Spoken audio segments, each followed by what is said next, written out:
समजली का ही स्वतःला? ही शिकवणार का माझ्या घरामध्ये मी कसं वागायचं आणि कसं नाही ते? मी मालकी नाही या घराची. मी माईला पण सांगितलं होतं नको ठेवू या पोरीला घरामध्ये. आता कर सगळं साफ. सगळी साफसफाई तू करायची आहे. वैदेही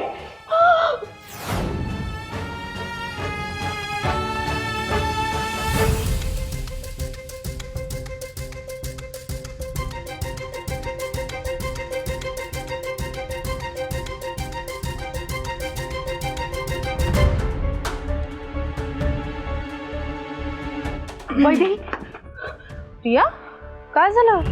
काय झालं? काय मला आधी सांग. तुझ्या त्या निशाला का ते काही वाजलंय का? म्हणजे तुमचं काही भांडण वगैरे झालंय का? तुला कसं कळलं? म्हणजे झालंय? अगं भांडण असंच नाही. हे बघ, जरा बाचाबाची झाली. अगं माझ्याकडे पर्याय नव्हता. राधाताईंना गरज होती म्हणून मी शालका त्यांची गाडी घेऊन गेली, इतकंच, बाकी काही नाही. त्याचाच राग काढते ती. रागात आहे? म्हणजे काय? सगळं घर डोक्यावर घेतलंय. तू गेल्यापासून नुसता तमाशा सुरू आहे. मी काय सांगू, कसं बोलू मी तुला? किचनची तर अशी अवस्था करून ठेवली की बघवत नाहीये. मी सांगते काय, तू स्वतःच्या डोळ्यांनी बघ ना. चल अगं, ये तू बघ. अगं तू तुझ्या डोळ्यांनी बघ. हे बघ काय करू.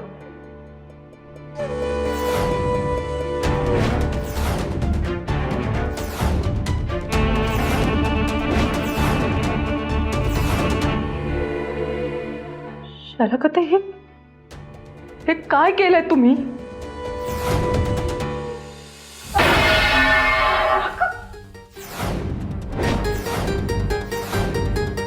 खेळ खेळतीये भातुकलीचा.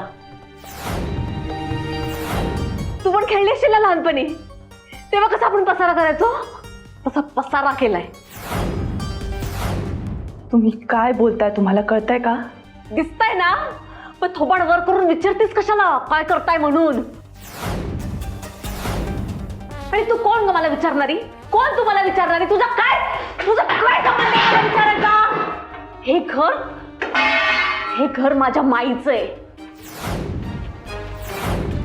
ह्या घरावर तेजाचा जेवढा अधिकार आहे ना, तेवढाच मोठी बहीण म्हणून माझा पण अधिकार आहे.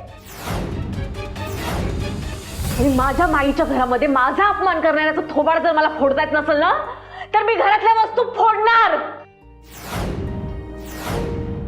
आणि हे सगळं सांभाळून घ्यायला माझी माई समर्थ आहे.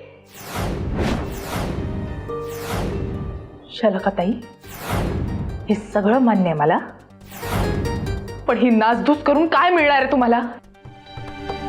समाधान. हे सगळं करून मला समाधान मिळतं. ताई, तुम्ही अन्नपूर्णा मातेचा अपमान करताय. भांड्यांना लाथ काय मारताय? हे भाज्या पाडून ठेवला, हे काय करताय तुम्ही?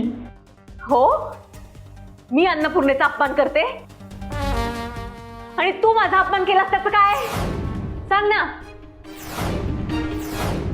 माईने तुला अधिकार दिलेत ना, त्या जोरावर तू आमच्या सगळ्यांवरती माज करतेस. माज.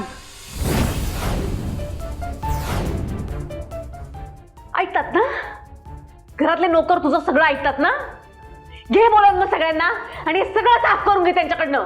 बोलव आत्ताच्या आत्ता.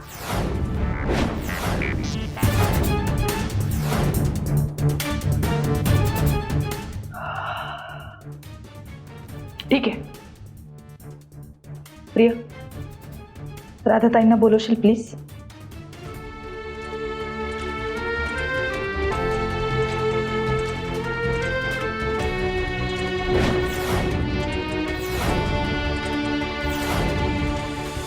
मानाजी काका, आपण माई साहेबांच्या सांगण्यावरून वहिनी साहेबांशी जे काही वागतोय ना, ते लय चुकीचं आहे बघा. काय बोलतेस? तुझं तुला कळतंय का? हो, कळतंय म्हणून तर सांगायला लागली. वहिनी साहेबांनी आपल्याला एवढी कामं सांगितली, आपण त्यांचं एक काम ऐकलं नाही. पण आज जेव्हा माझ्यावर येळ आली ना, तेव्हा वहिनी साहेब देवासारखे धावून आल्या तो माझ्यासाठी. म्हणजे? हो, आज सकाळी माझ्या पोराच्या डोक्याला लागलं होतं. ही वहिनी साहेबांना जसं कळलं ना, तसं त्या स्वतः माझ्याबरोबर गाडीतून दवाखान्यात आल्या बघा. काय सांगतेस? एवढंच काय, माझ्या पोरासाठी डॉक्टरांसंग बी बोलल्या.